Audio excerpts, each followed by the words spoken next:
Board members are present, including our new board member, Steve Swift. Welcome, Steve. Thank you. Happy to have you. Superintendent, thanks for taking care of that appointment. So we are ready to go. We'll start with our January 27th, 2022 minutes. Entertain a motion to accept them. So moved. Second. Any further discussion? All in favor? Aye. Opposed? Carried. Next up, let's get a report from our secretary. Good morning, Joe. Yes, good morning, everyone. I'd like to report that our outside counsel continues to work on the Edward Smith fire alarm claim, as we discussed previously, discussing the matter with the party, and I think we'll know more by the next meeting to get a more detailed update. And I have no correspondence, so other than that, my report is complete. Okay. Thanks, Joe. Thank you. Any questions for Joe? All right, let's move next to our program manager update. Good morning, Chris. Morning, everyone.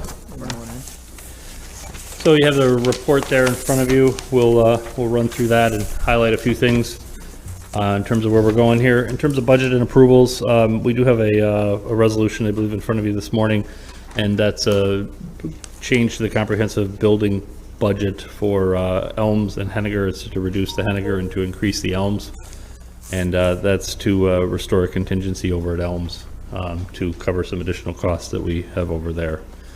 Beyond that, we continued our process of formulation and approval of change orders that go to state ed. Obviously, continuing to march down that road there to align us for our final cost report submissions to the state. So that's continuing. In terms of project closeout, we'll walk through this a little bit, but as a whole, about 16 different projects, about 14 of which we've issued substantial completion certificates on now, which is a big component of us moving towards the completion and final payment of the project. So we're making some progress there on that. In terms of the Tranche 2 schools, as I said, the substantial completion certificates have been issued for all of those that you see listed: Danforth, Corcoran, Nottingham, and Clary. And we're about 80, collectively among all of those four, we're about 88% complete with the punch list process. So making some headway there on that. We anticipate, predicated on approval of the closeout documentation and the approval thereof, we anticipate, final payments in the second and third quarters of 22 for those projects. And then at Blodgett and Huntington, as you know, we approved a final pay up for the general contractor for both those projects previously. Now we're looking towards we have the architect final payment. We're looking towards that, and then the final cost reports being filed in the second quarter of 22 with state ed. And I think we have reduced it. It's not on your report here, but we have, based on the status of the punch list, we have agreed to reduce retainage on Clary, Corcoran, and Danforth slightly. We hold 5% retainage. We've reduced a little bit of that in proportion with the completion of the work that's there. So, and then underneath the construction updates, underneath the Fowler interior package, final cleaning over there. Have a couple things that we need to clean up. Anticipate that the turnover of the spaces in their entirety by the end of February, with the exception of we have a little bit of work to do in the gym there with the basketball hoops, and we'll anticipate doing that over the April break. Chris, can we go back to the section above for a second? Sure. Grant, Yes. diversification plan, it's not sufficient, they didn't need it. It's documentation of the payments to their subcontractors to validate the participation. And it's just, we are settled in the context of final cost for the project. We're settled on all the change orders. It's a matter of providing Landon and Ryan's team the documentation to substantiate the payments that they made to the MWBE folks that were engaged in the project. Okay, thank you. The question there, Chuck, is just why is that taken? I would have thought they would have made that priority one. I mean, we're settled monetarily. This is just documentation, and the contractor needs to provide that. So, and as of this morning, Stacy, you still don't have everything you need, correct? So we'll hold on that. The final payment's ready to go. It's just a matter of getting that, and then we can be there. But we're holding payment till we get what we need? Yes. Okay. Yep. yeah, that's the final piece to that, so. And then in terms of, as I said, the Fowler tier package, the anticipation is the end of February for turnover there, with the exception of a little bit of work in the gym, change order work that we had in the gym for the new basketball hoops. The concession storage building, that building is largely complete. We just needed to work through, had a little issue with the fire alarm there in the panel and getting that functional, and once we get that life safety inspection, that will be complete.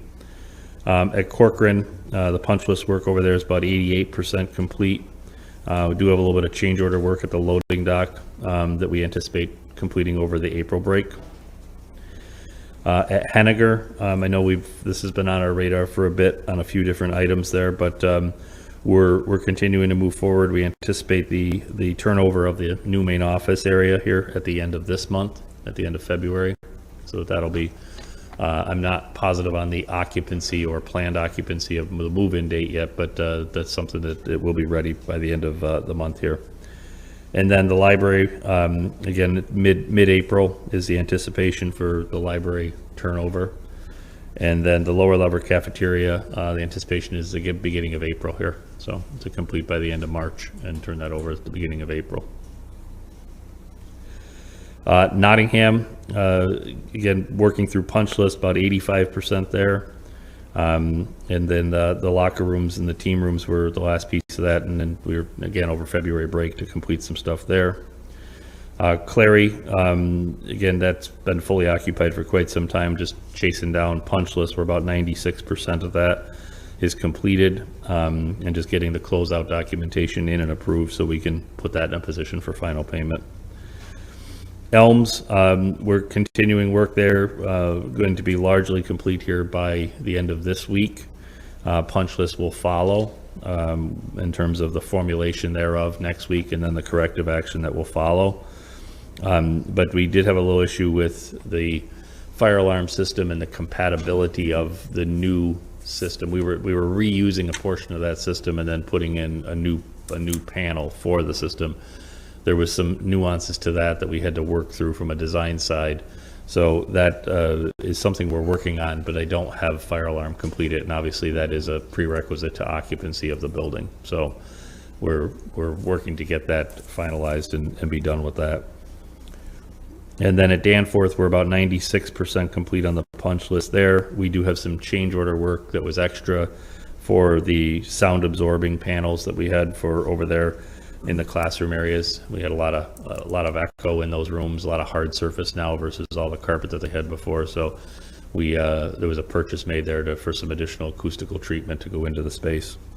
So in that we've been a bit of a victim of supply chain on that one. It was ordered, and it's just the stuff is not here, and the manufacturer's been giving us some fuzzy answers about when it's going to be here. So when it lands, we will install it. Under constraints and critical issues, we mentioned, Joe spoke previously about the Ed Smith fire alarm piece, that the negotiations there continue through outside counsel with that. Elms, we talked about the fire alarm and the impact thereof. Let's see, under Corcoran, we got a little bit of an issue. We've had an issue for quite a while with anything terrazzo, anything precast terrazzo. That's been impacted and delayed, but we anticipate that over April break to be able to be completed. And we talked about the Henniger cafeteria in terms of where we are with that. And Danforth, we talked about the acoustical panel. So I think we've covered in terms of the other construction updates. I think we kind of baked in the critical issues there. Any questions? Is Ed Smith, the fire panel, the only remaining issue? Yes. Okay. Yep. Yeah, we're monetarily we're solved. Financially we're solved on that one, and we're in agreement. There's no there. It's just it's a matter of just resolving the issue with the designer. Questions? Being new to the committee, the Yes. Ed Smith fire alarm is functional currently? Yes. Are we talking about just a cost overrun and I have to switch things out, or what's the? No, we had a design issue with the system that was designed as part of the base bid. Went through a series of discussions, if you will, as to the code compliance of it. I think that was a bit interpretive. ultimately determined that we needed to have a new head end panel put in over there, which we've advanced and we replaced, and it's completed. And the piece we're at now is the recovery from the designer for the error. Gotcha. So Chris, beyond any specific questions on this stuff, we did talk yesterday about the previous meeting, which in which we discussed some of the ongoing challenges and frustrations I think we've all had, including you, on project schedules. So I think we committed to coming back this month and you just giving a little bit more insight into some of the challenges and some of the ways in which you're trying to address those challenges. So maybe you can jump into that. Yeah, I mean, I know that last time, Pat, I know you had asked that it feels like we repeat history a bit, and that we continue to encounter delays and coordination issues. And I'm hoping I can give you a little more insight to that in terms of the why. And I wanted to kind of, if I can, just kind of give you an overview and give you a bit of an order of magnitude in terms of what the project has encountered from start to finish, to just kind of, so that hopefully folks can understand that. I would start off by saying that the nature of construction is that we're not, it's not a repetitive, it is repetitive, but it's not a repetitive with respect to what we're building. To a certain extent, a lot of what we're building is a prototype, right? The library at Nottingham versus the library at Henniger, they're both libraries, but how they go together, the configuration, the materials that are in there, they're different. So essentially what I'm saying is that we have a high level of variability, right? We're not a production line. And so as part of that, and the fact is that we're working in older buildings, right? And that contributes to some of that. So, it's very much what I call, or what we call, a plan, do, check, adjust model, which is we develop a plan, we start it, and then we realize what isn't working and what is working, and then we adjust for it. And that's really the cycle that we go through again and again and again. And some of that we will develop some processes that are tried and true. And some of it is just still, again, is that adapt? You know what I mean? Is it, okay, that was our plan, it didn't work, now what? And a lot of it is just that, it's the recovery of it.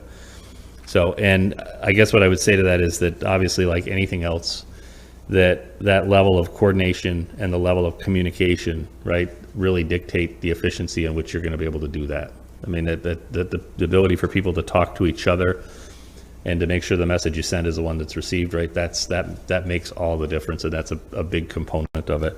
So just to give you some sense of magnitude, I mean, we had 16 different projects, which equates to 43 different contracts, which translates to, if you can believe it or not, and thanks to Landon and Ryan's help, because they've been tracking all the participation, I mean, we've got 400 to 500 different entities, companies, if you will, engaged in the project in some capacity. There is some overlap between the projects, but that's a lot of folks to try and get to march in a line, right? To get everybody to see things the same way. So just wanted to give you that, and that's inherently challenging. But that said, even if our communication is perfect and our documents are perfect, we still have the factor of, the actual folks that are performing the work, the contractors that are out there doing the work, right? And we've certainly had some challenges this year with labor, as I think everybody's familiar with, between just the market itself and then the COVID factor, that we'd have a crew that would get sick, and then all of a sudden all 5 of the tile folks aren't here, and they're not here for a week, and that has a ripple effect. So it's constantly, the material's been another factor. It's always a factor. We always want to make sure that we're approving materials in advance and ordering it so it lands here at the right time. But we've had several instances in the past year and a half where the manufacturers just say, well, it's just, I realize all that, but so did 10 other people, and I can't help you. You'll get it when you get it. And then again, it's that plan, do, check, adjust thing to kind of recover from it. So, and it's just, that piece of it is controllable to an extent, but remember, we have different contracts in place. We have oversight of the project, and then we have the construction manager that has oversight of the contractor, and then it's the contractor that has the direct relationships with the folks that are actually doing the work. And that's that whole communication piece that flows down. So that, as I said, when things go well, that's a challenge. Then you have the other factor of the change conditions. And to just kind of give you an order of magnitude of that, we've had about, over the course of 4.5 years, we've had about 4,500 formal questions, or what we call an RFI, a request for information. somebody says, hey, I can't put that fixture where you've shown it on the documents because of this, because of a beam, because of the condition that's there, because of the dimension to the clear height that they have. So they formalize that into a question. So that's 4,500 RFIs that we had to asked and answered. And the average response on an RFI is 6 days. So if you can imagine that you ask a question and then, 6 days later you get an answer, what do you do in the interim when you can't advance 3 other activities? You got to go someplace else and do something else. But of those 4,500 RFIs, right, about 2,800 change events or formal changes have occurred because of it. So that's 2,800 things that we said, okay, we recognize that change, there's a cost component to it. We need to pay you for that. Provide us a proposal. We have to review the proposal, always have some dialogue on it, and ultimately approve that change before they can advance. And just to give you context for that, that process can take us from a month up to like 3 or 4 months, depending on what the nature of the change is, or if it's contentious. We don't feel there's entitlement, and we have to have that conversation. And just to give you context, you say, okay, well, why so many questions, Chris? Why so many changes? I mean, we have after studying it, at each building, we've studied it, and you can, in terms of the reasons why for the changes, and this is every building, and we track every building in terms of the why.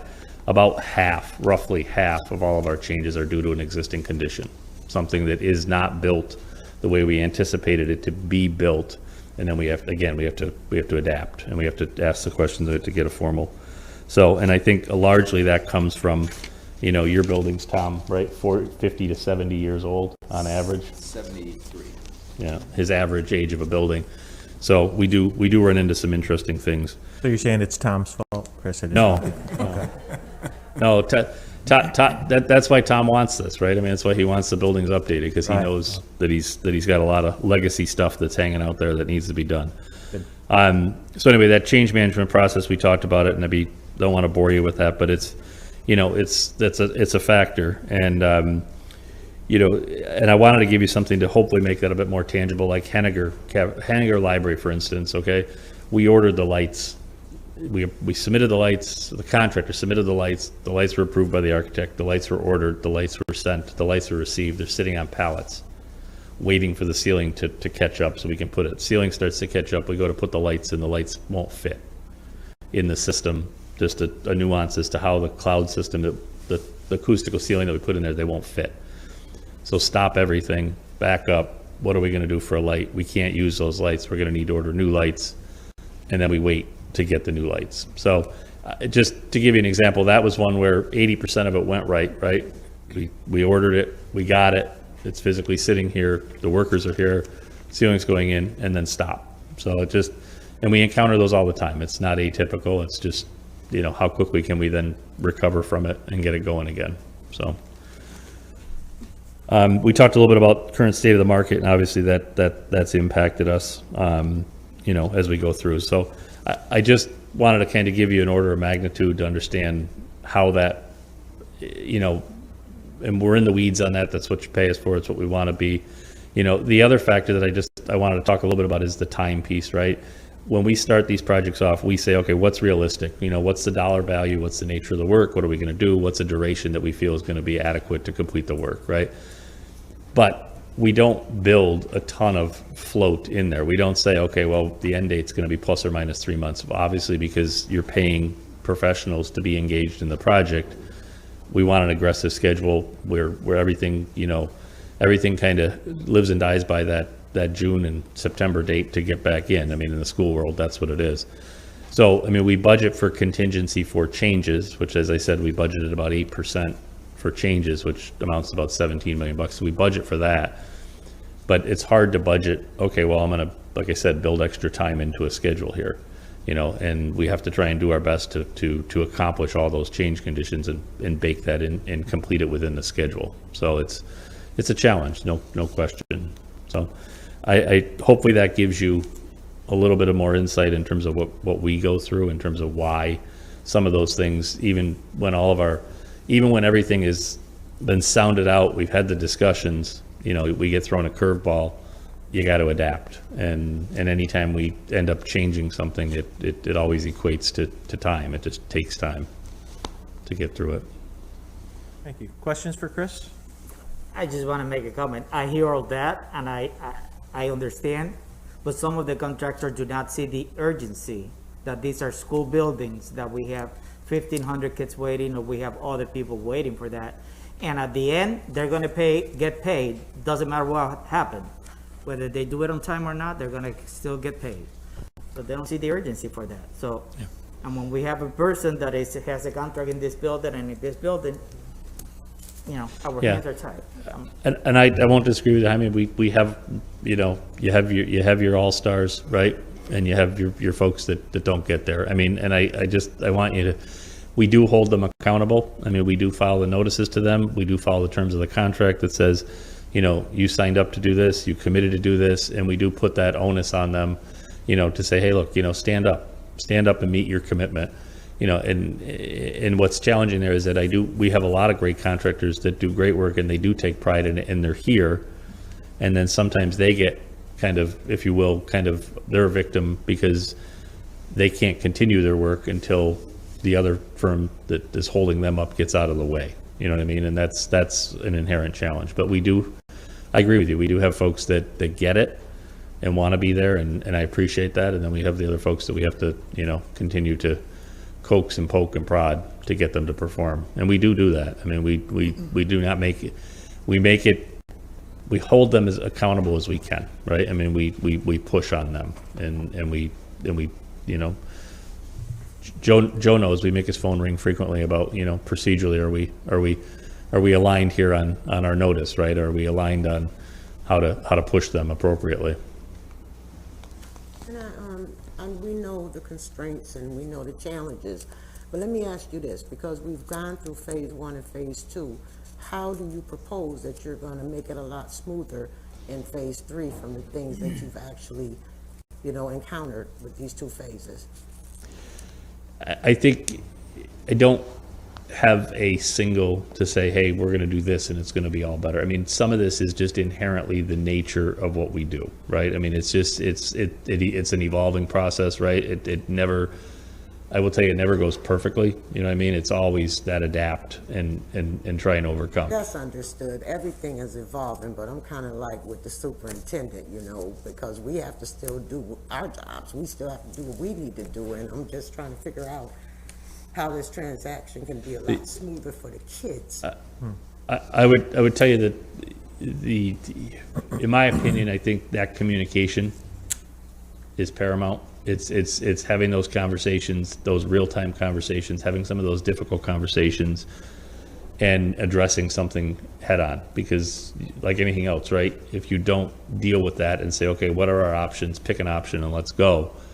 It just it lingers, right? It draws out. So I mean, it's just having folks in tune with that and having a very strong focus on. Not being critical, but it's been lingering for a while. Right. It's a challenge. There's no question. There's no question. I mean, that's why we have as many entities as we have involved in this, right? It takes a team to do it. So you know, and I will say though that we've had our challenges, right? There's no question about that. We've had challenges all the way through, but I think it's important too that we look at what we've accomplished, right? To put, you know, $300 million worth of work in place, to incorporate $17 million worth of change events, their changes in the documents, right? And largely still be able to deliver the building and vast improvements to these buildings. You know what I mean? In terms of windows, natural light where you couldn't even see through a window before, right? Improvements of HVAC. We have fresh air in the buildings. We have air conditioning in the buildings. I mean, I understand that there's definitely, it's a rough process. I mean, construction is, but at the end product, I think everybody, you know, here, the board should be proud of the fact of what we've accomplished, you know, and in the context of all things, I mean, there's a lot of things that could have gone more worse. You know what I mean? There's a lot of things that could have been worse. And I just think everybody should be proud of what we've accomplished. You walk into a Danforth or a Blodgett, I mean, it's a significant difference than what it was when we started. So Just one note, and then Pat, we did talk about this yesterday. I think one of the things that we all need to do a better job of, starting with Chris and the team, is just managing expectations and as Chris said, communicating. So understanding that June and September are critical months, and it doesn't leave a whole lot of wiggle room. No. I think that we just need to be more more conservative on timeframes, and communicate long before them as to where we are and where we think we're going to be. And so rather than getting a call a week before break and saying, well, we're not ready to move you in, or whatever the time frame is, just doing a better job of managing and communicating those expectations so everyone can plan better. So that's one thought. I think hopefully doing less schools in phase 3 will be helpful. Pat? Yeah, no, I mean, I agree with the less schools at one time. Yeah. In the first phase, we talked about coordination and how that was a really big issue for several of the buildings. And then in the second one, it's coordination again. And I understand that we are proud and the buildings look wonderful. But what the students and the teachers have had to go through has been very, very difficult. It's not like just renovating a building that someone doesn't need right away, or, I mean, the children, the students have been impacted pretty intensely in many areas of this construction.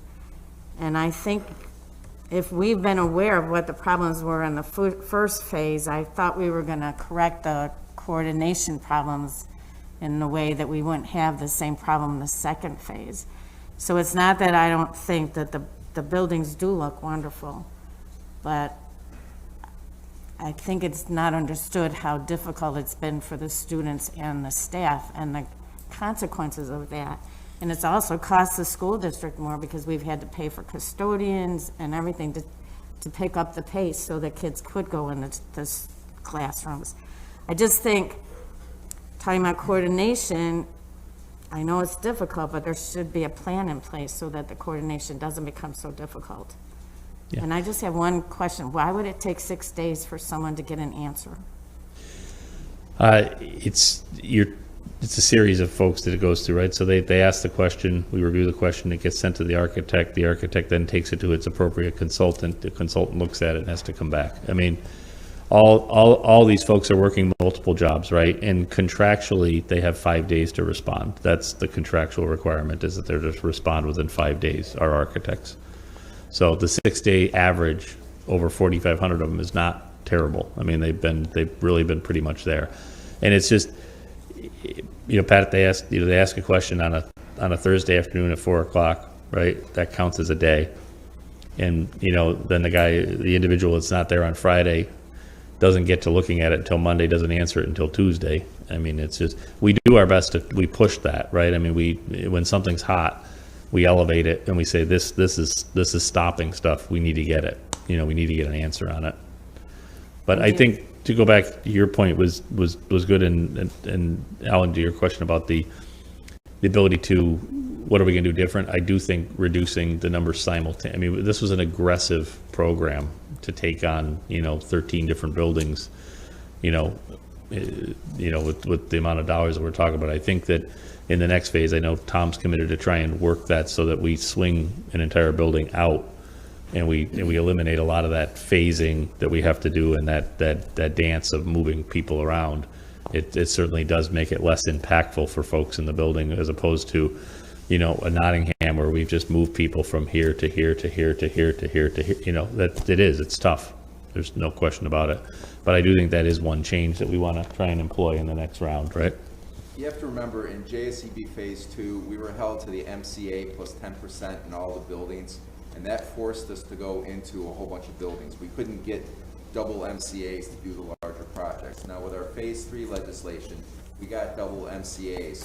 So basically there's 7 buildings that we're going to renovate as they're swung out. The other 3 are our 3 big high schools, Nottingham, Corcoran, and Henniger. We don't have anything we could swing everybody out into those. So those will be phased like they already have been.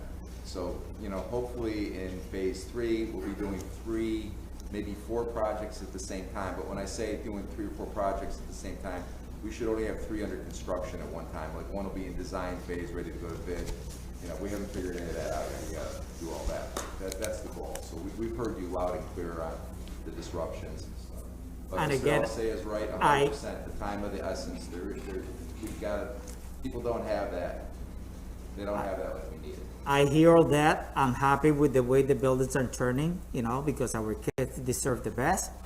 And I'm happy with the economic development in the city. But we have seen buildings renovated or built in this city, and we haven't been able to finish the renovation in one of our schools. And some of them are the same contractors that are working in our schools. That's all I'm gonna say about it. What is the commitment to our buildings and our students? I have 2 technical questions. Sure. And I'll ask them separately, but I'm asking them as much, not so much looking back, but looking forward into phase 3. First technical question is, there were 4,500 questions, 2,800 changes. Should those changes have been anticipated in the design process initially? Was there a failure there to catch that stuff? No, we budget about 8% for construction contingency in anticipation of those. Every job does. Okay. So, you know, we knew that there would be some, and that's what I'm saying, we anticipate about 8% on changes. The variable that's very difficult to predict is what's the impact of those changes. Is it a minor, okay, move the wall 6 inches, build the same exact wall, just move it 6 inches? That's an easy one, right? Versus one that says, okay, well, you know, looking at this in hindsight, or trying to give you an example, like at Blodgett, when we were going to renovate the toilet rooms, we realized that there was a structural deficiency in the floor slabs over there that required us to bring in structural steel to shore the floor up. You couldn't have anticipated that before, correct? That was something In some you found when you- cases, I mean, that's right, that's a bit subjective. One person could say, well, you should have been able to anticipate. Another person could say, well, I couldn't anticipate that until I tore the block wall down that was in front of the condition that existed. Right? I mean, so some of it's concealed and you can't until you're there, you know, but certainly that is, you know, always a bit of a subjective topic when it comes to talking to a designer about what should have been anticipated versus, you know, what was a true discovered condition. Mm-hmm. But we do track all that. I mean, we track it so we understand it. Did that answer the question? Yeah, Okay. yeah. I mean, I guess it's, again, my question is, are the people who are doing the design work really digging deep enough in the initial planning to prevent those problems from occurring in midstream? Right, the due diligence to dig into it, yeah, yeah. Second question is, the ceiling tiles and fluorescent lights. That's a design issue. You build a ceiling, you order the lights that fit with that grid, and they go in. Was there cost overrun? There clearly was time overrun. And who was behind the screw-up that put the wrong light order in with the ceiling, or vice versa? Well, the lights that were ordered were correct per the approved submittal. Everything that gets done goes in, gets approved, and then it gets, you know, before it gets ordered.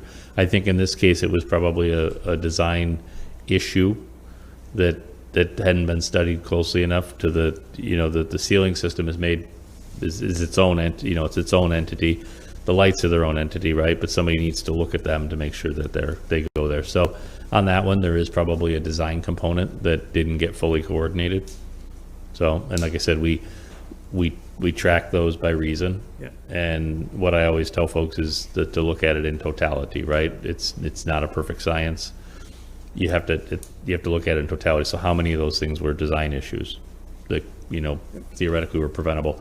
How many of them were existing conditions? How many of them were requests by the owner to say, hey, now that we're into it, because there's things that reveal themselves there too, that, hey, we're here, we got it tore apart. No, we didn't have that, but we really should have. So we add it. So as long as you're tracking all of that information and are clear in phase 3, you can say, you know, we're not going to use that architect or that organization because they have 22% more screw-ups than they should have had. You know what I'm saying? I mean, just keep that in mind as we roll into phase 3. We have the data. We have lots and lots of data that helps with the metrics. So certainly. Thanks. Chris, please don't, take it because the buildings are beautiful, Yeah. okay? But we have to understand, our kids just went through 2 years of a pandemic. And for them to go through that, the trauma of that, and then to go back into the buildings and add more trauma onto them, that's my concern. Yeah. Yeah.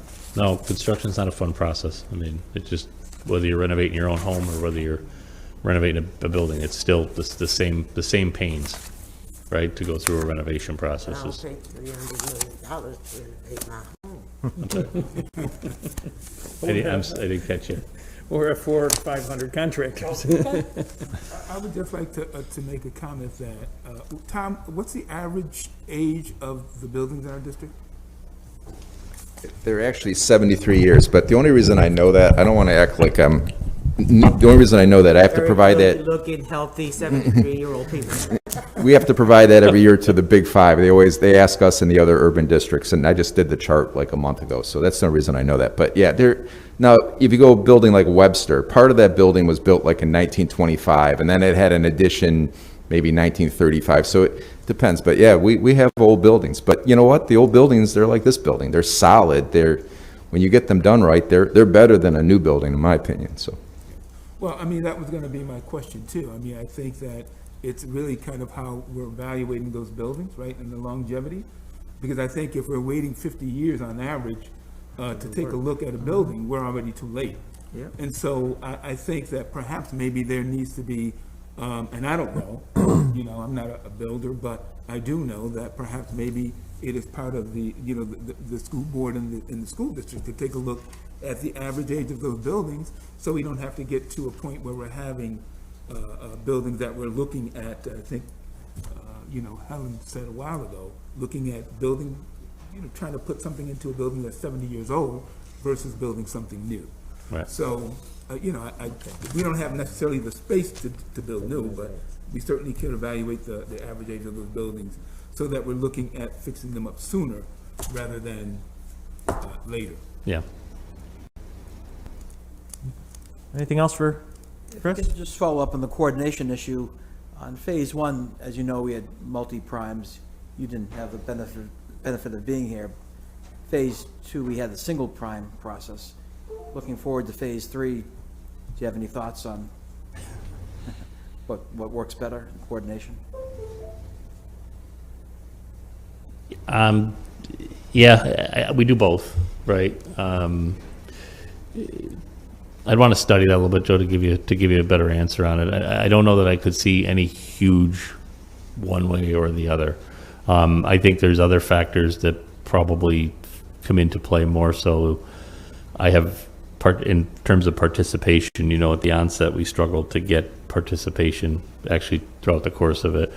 You definitely have some firms that don't want to work under the single prime scenario. They want to work as a separate prime.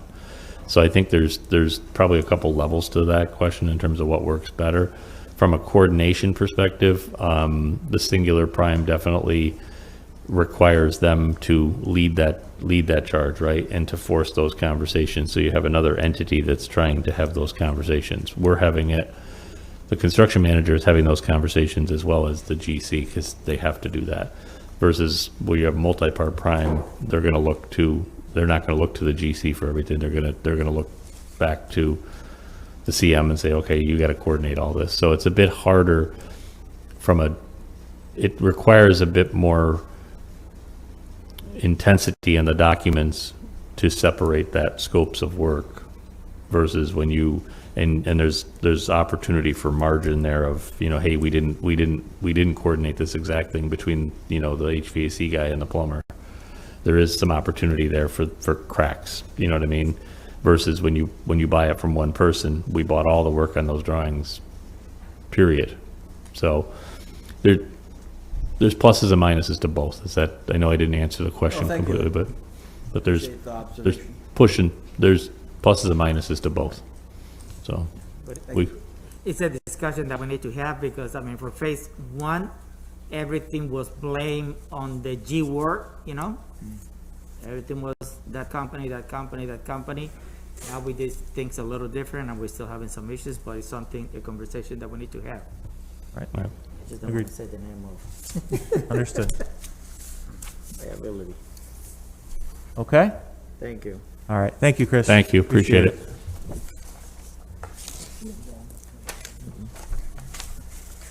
Okay, we're gonna motor along here. Next up, we have our financial report.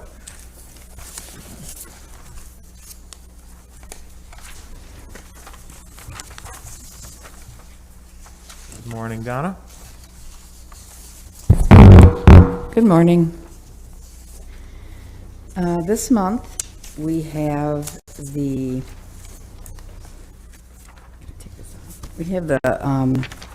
financial statement rather than the financial summary. And Normally, just Donna, just for Steve's benefit, maybe others, when was it? Within the past year, I think we went from going over the complete financial statements on a monthly basis to doing summaries in between quarterly reports. Is that what we? correct, and this is the quarter. Got it. We're at the end of the quarter. This report is for the end of December. So this will be the second quarter of this fiscal year. So that is why you have a financial statement in front of you.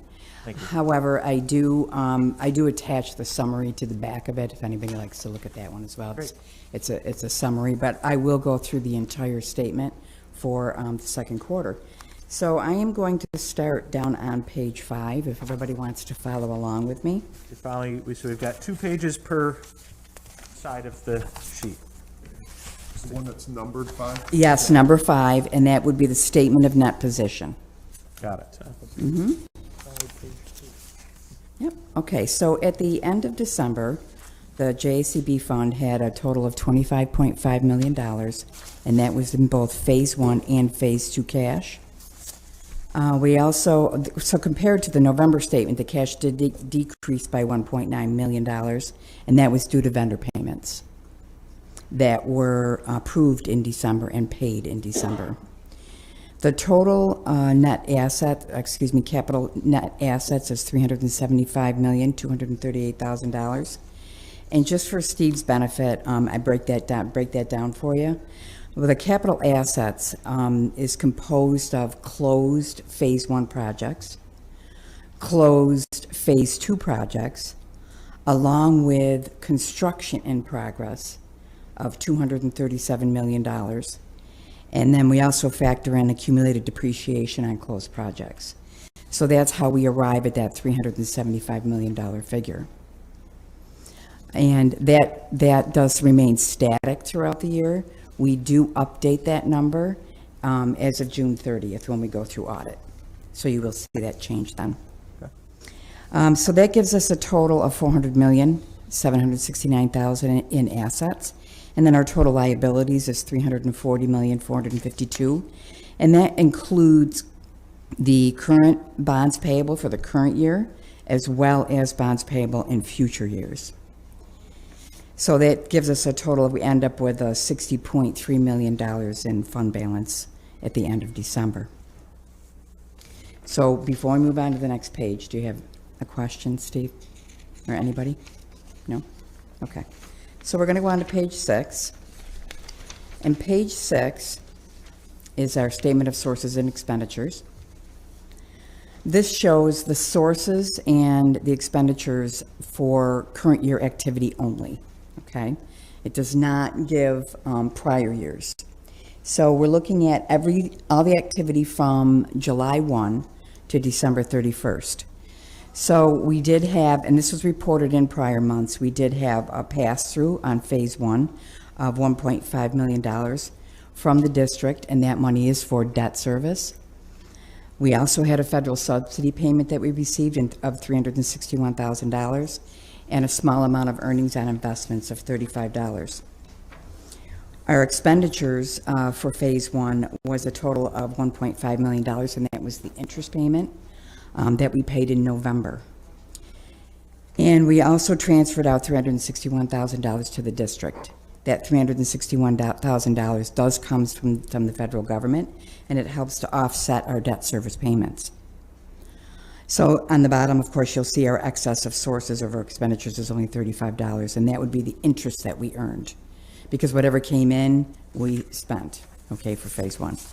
Phase 2, we had a pass-through from the district of state aid of $5.3 million. We also have had, from July to December, a total of $3,731 in earnings investments. Our capital outlay to this point, from July 1 to December 31st, has been $28 million. And we did make an interest payment of $5.4 million in November.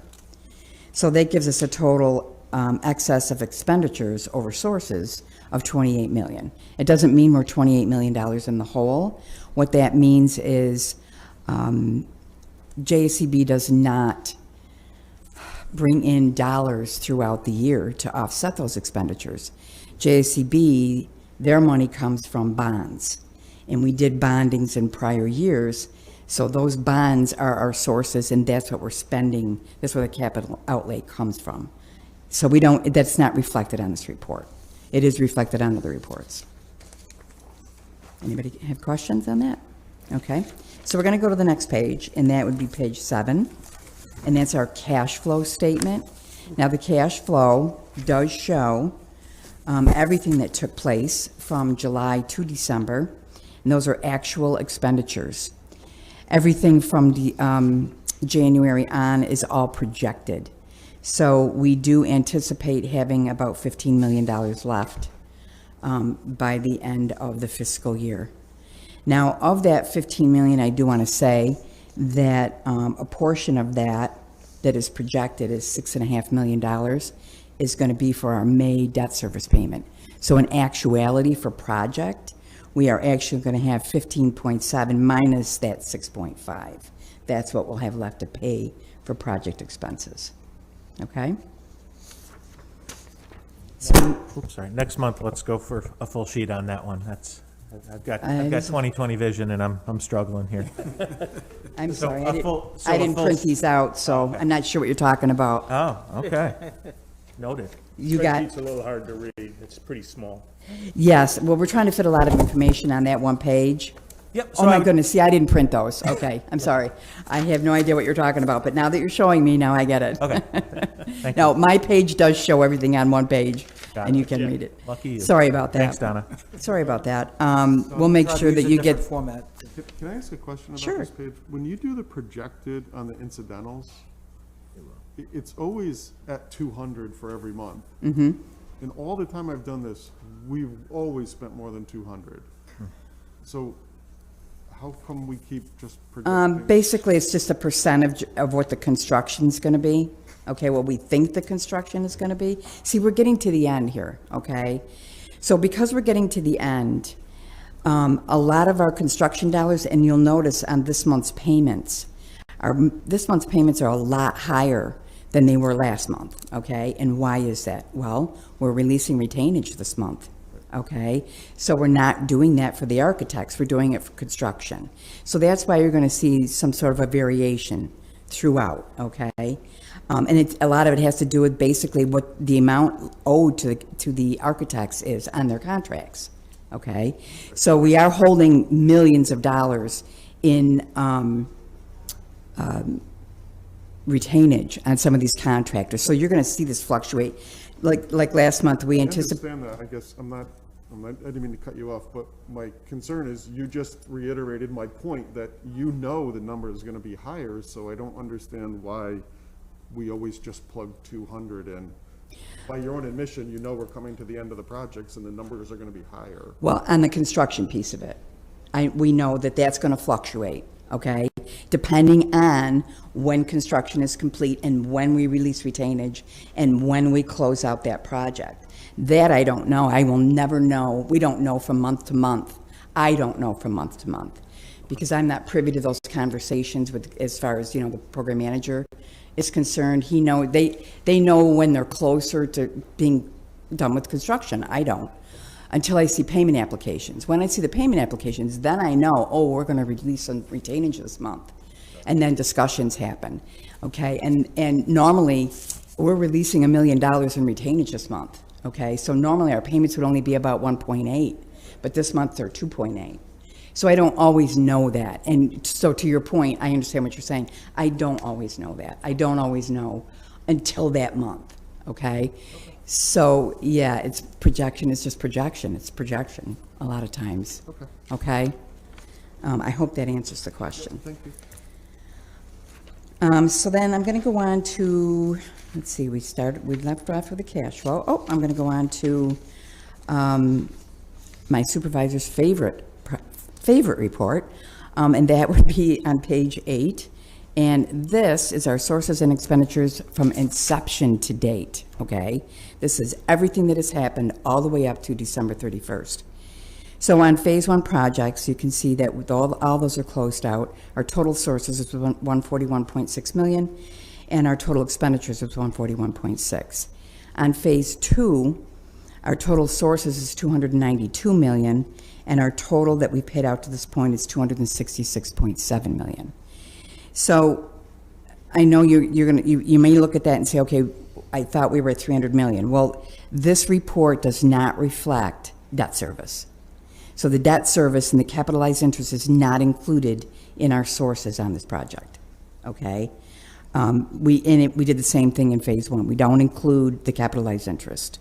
No debt service shows up on this page at all. It's strictly money we took in to spend on construction projects, okay? So does anybody have any questions? No? Okay, great, thank you. Thanks, Donna. Mayor, I think the Board of Assessment review is coming in at 10, so we'll take the time, unfortunately. Okay, so we do have our independent compliance report scheduled. Lloyd, hate to put you in a bind here, but if you can move through it swiftly, we would appreciate it. Morning, everyone. So I will start out with the summary page, which I'm excited to talk about. The other ones I can just scroll through, but I just wanted to say, as of the end of 2021, we are at 19% on the minority, 10% on the women. Every goal is exceeded. So we're excited about that. We're also looking at approved utilization for MBE 13% and 15.84% on the women. Just to put that in perspective, New York State is at 30% collectively. So for Syracuse, we're at 29.11%. So that's awesome. About $71 million is staying within the city. That's all City of Syracuse firms. So we're happy to see that also. I'm doing good. Okay, so I'll scroll through. These are our professional service hours for MBE. As you can see, they're about 76% has been paid out. For the WBE also, for the women, we're at 83% of the 4 million has been paid out. So we're monitoring that each month. Then we get to construction. As you can see, we're at 98% of the 10 million has been paid out. I heard about retainage today, so that's all in line with what we're expecting with our Form Bs. Same on the WBE side, about 97%. All of the green just represents the projects that are closed out. And then there's that grant that Chris was talking about today. As we go through construction, out of the 27 million for minority, 24 million was paid out, so about 90%.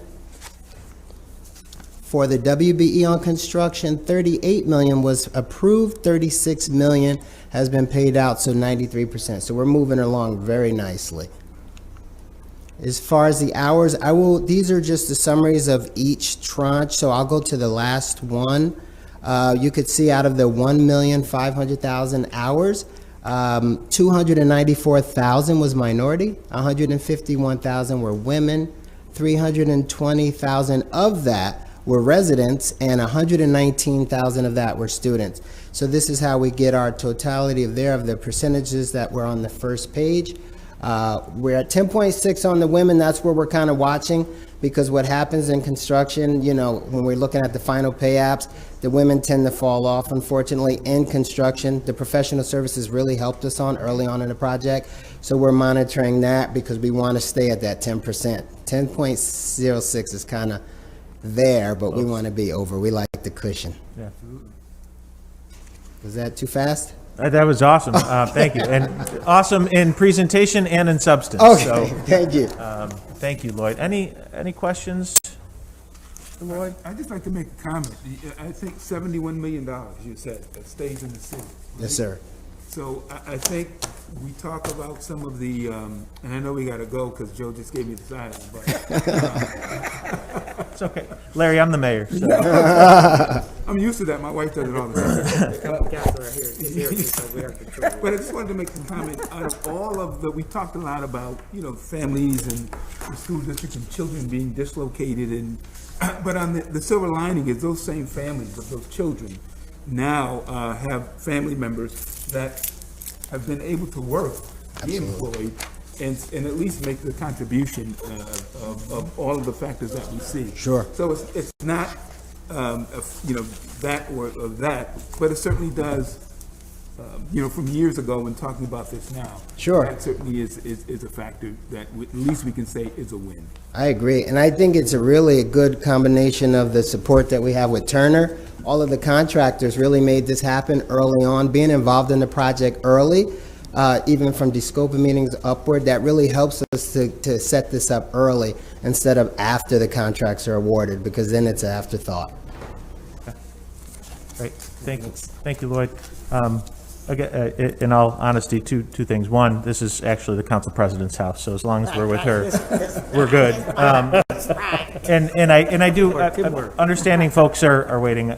Please, if you have questions or concerns about these resolutions, let's make sure that we address them. So with that, Joe, I'll turn it back over to you to walk us through the resolutions. Yes, thank you. We have 3 resolutions today, pretty standard. The first one, resolution number 2, would make our monthly payments. Second. Any further discussion? All in favor? Aye. Opposed? Carried. The second resolution, number 3, is essentially adjusting our budget to move the $160,000 from Henniger to Elms Middle School, yeah. So moved. Second? Any further discussion? All in favor? Aye. Opposed? Carried. And then resolution number 4 takes that $160,000 and adds it to the Huber Brewer contract for contingency funding. Second. Any further discussion? All in favor? Aye. Opposed? Carried. That completes our resolutions for today. Thank you, Joe. Before we close, I would be remiss if I didn't acknowledge the great news that came out yesterday relative to the school district's graduation rate, which went up about 6.5% to